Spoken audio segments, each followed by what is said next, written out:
So what's next on our agenda? Next on the agenda, I want to pick your brain about your master smith. Okay. So because there are so few of them, what theoretically, brand new player, or not brand new, two year in player, has 4 smiths from his local park. He is looking to make that jump.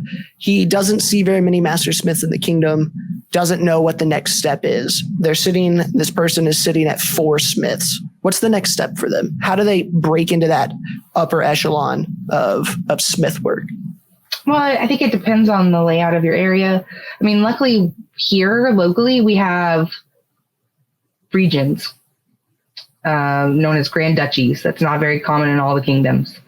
That's a little bit higher. So you're still thinking kind of low.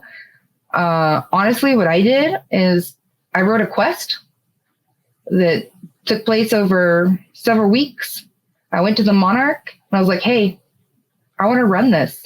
You don't have to do anything, right? Monarchs love that. Love that. So write a quest.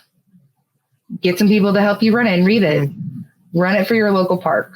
If you're at a shire or a barony, contact the nearest duchy. Offer to run it for them.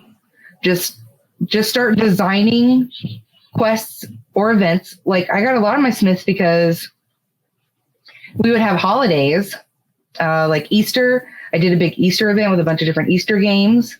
I did a Halloween event with a bunch of Halloween games. Like run lots and lots of games and people will take notice. Sure. And I think that quests people are going to give more notice to because a little bit more goes into a quest than you just running a random battle game that you designed at park one day. Mm-hmm. I think quests are going to get you more recognition. I'm not saying that's fair, but I think that they will get you more recognition, like more visibility than just running a battle game.